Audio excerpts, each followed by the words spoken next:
Every year, the Rhode Island leaders of energy and the environment get together, as they are doing here today in the capital city of Rhode Island, in Providence, and in other years they are in Washington, D.C.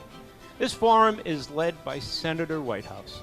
Senator Whitehouse is clearly a political leader on energy and the environment.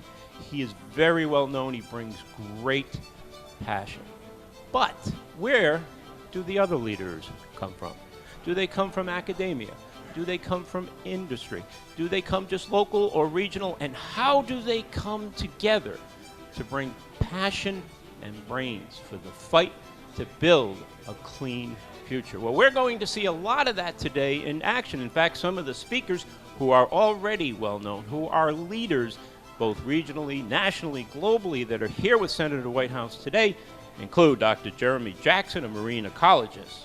It includes the moderator of the panel, J. Timmons Robert, who is well known to Renewable Now audience from Brown University and Cornelia Dean, and Dr. Jenna Jambeck, University of Georgia.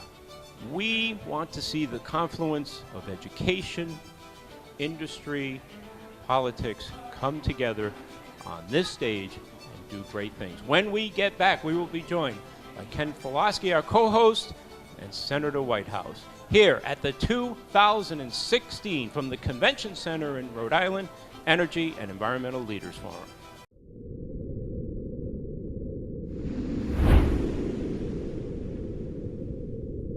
This is RNN, the Renewable Now Network, where sustainability makes sense.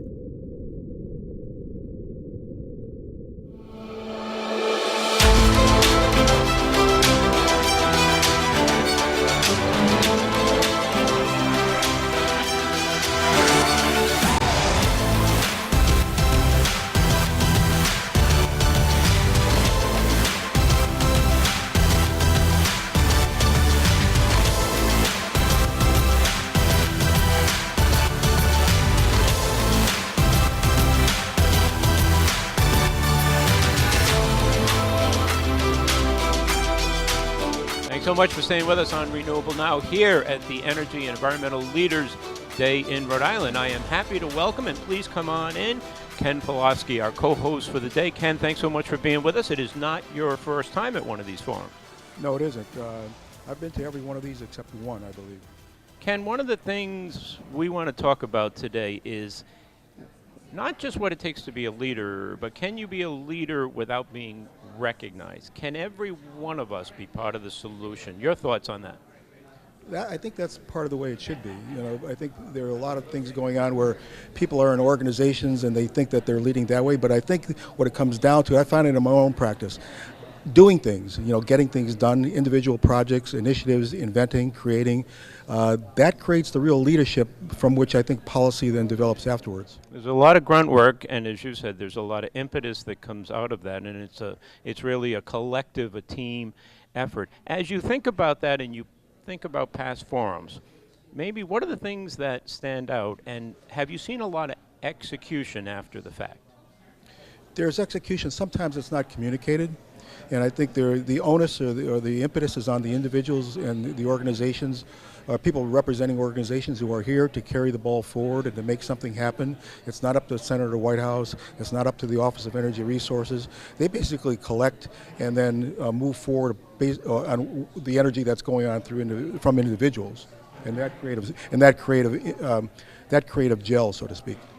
When we come back, as you know, we will be talking with the man, Senator Whitehouse. And one of the things I'm very interested in is Rhode Island was just ranked nationally 4th in efficiency. And I'll bet when we see rankings on renewables and transformation, I think we're in good shape. And I think we got to give a lot of credit to a leader like Senator Whitehouse. There's no question about that. All the things with energy and environment, it really starts with efficiency, taking care of the things what we have now, then move on to the renewables and build them into a larger working portfolio. That sounds good. Give us a minute. We'll be right back on Renewable Now.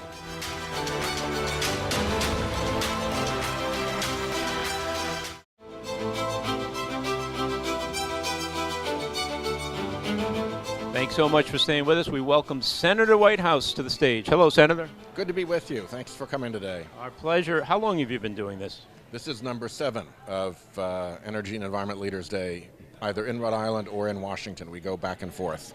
What is the basic mission, the goals?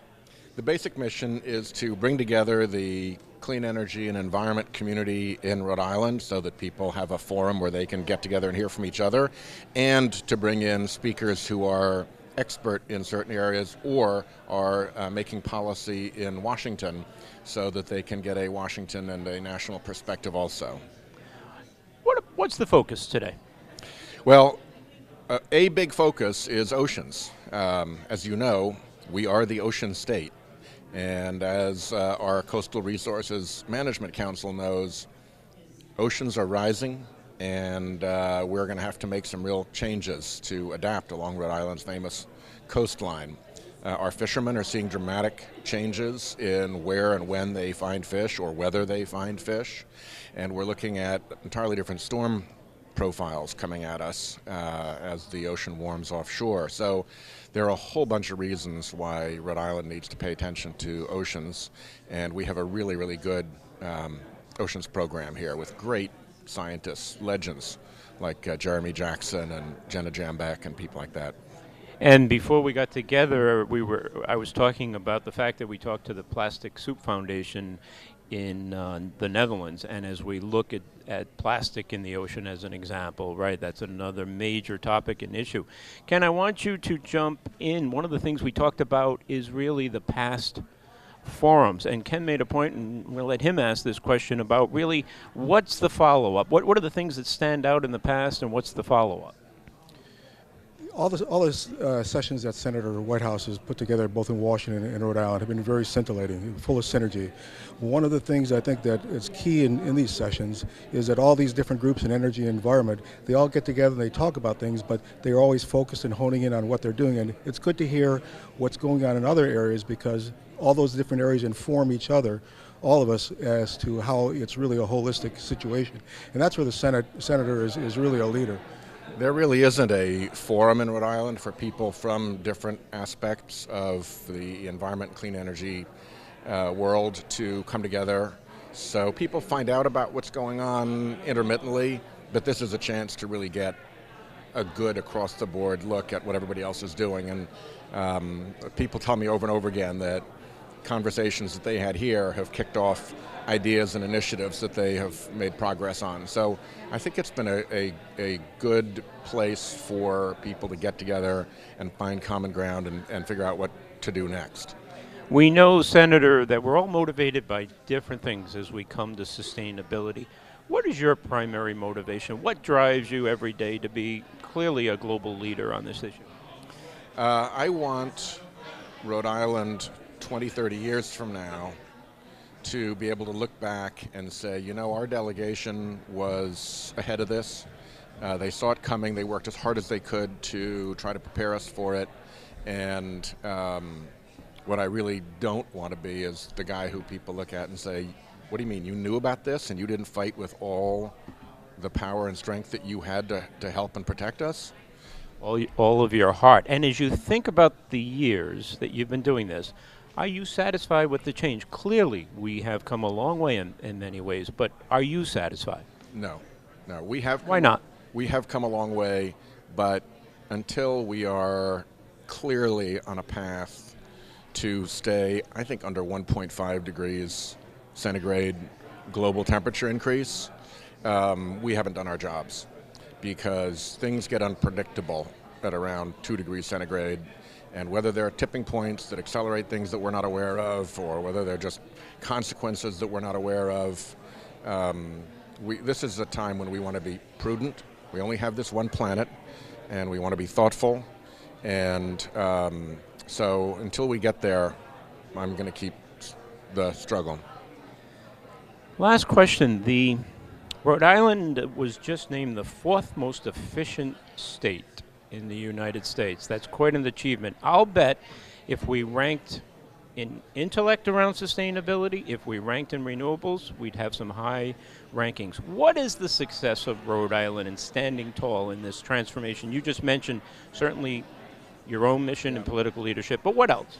I think I'd mention three things. First of all, National Grid has been a very forward-looking utility. They have tried to lean into this, so they've been good to work with. Second, the State Office of Energy Resources has been very forward-looking for a long time. And third, we're in the RGGI process. So people pay fees in the Regional Greenhouse Gas Initiative to be able to emit carbon, and the fees go into a pool, and the money comes back to Rhode Island. So we actually have revenues to spend on these initiatives. And the result is something that I love, which is that my colleagues from fossil fuel states will say in committee, well, you know, we have lower per kilowatt hour rates than you do. And I will be able to look back at them and say, yes, but the people write the check for the number at the bottom of the bill. And we have lower bills than you do because we've invested sensibly in efficiency. It's a great point. It's that flow of capital. And Ken, you've seen the same. You get the last word, but we can't get lost today where a lot of the capital, a lot of the money comes from for these changes and improvements. Well, it all comes from us. And economics is a resource just as our environment is a resource. And I think what the senator said, the metric, the measure of 2 degrees centigrade, that's important because a lot of people lose sight of that fact. And if that is imbued more in our everyday knowledge, every act that we take would have, we would realize the consequences, I think. Yeah.